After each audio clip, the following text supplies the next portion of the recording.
We start with the debate over how the state should fund public education. It's our first look today at some of the details the consultant is proposing to the state. The CEO spoke today during a joint committee meeting at the Capitol. Our Quentin Smith joins us now with more. Tommy, there are nearly 480,000 students grades K through 12 in the state. And during today's presentation, the group EdBuild recommended that the state increase its funding by several $100s per student.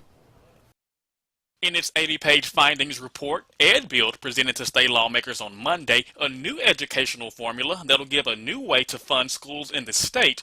The findings recommend basing the funding increase on student enrollment and not student attendance, and increases based on student needs such as English language learners, special education, and low-income students. EdBuild CEO Rebecca Sibilia says the group recommends students be funded between $4,300 and $5,000 each. However, that decision is ultimately left up to the legislature. Right now, what we're saying is that we want to make sure that certain students within the formula are prioritized at the right level.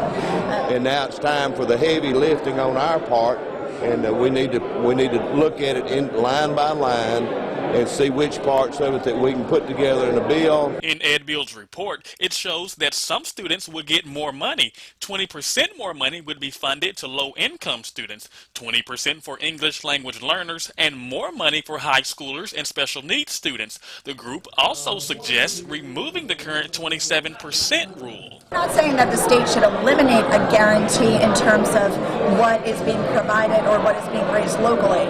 We have not made a recommendation, for instance, to eliminate the fact that local communities should raise 28 mills, which is what the minimum local requirement is in law.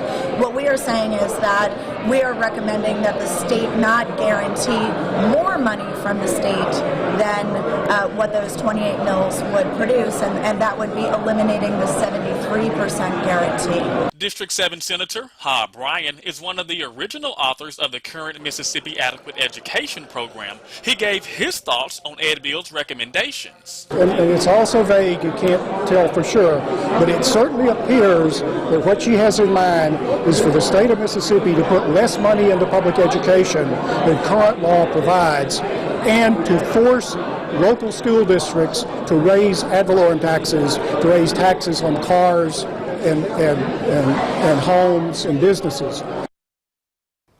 Now again, these are strictly just recommendations. If any changes were to happen, they'd have to be passed as law by the legislature.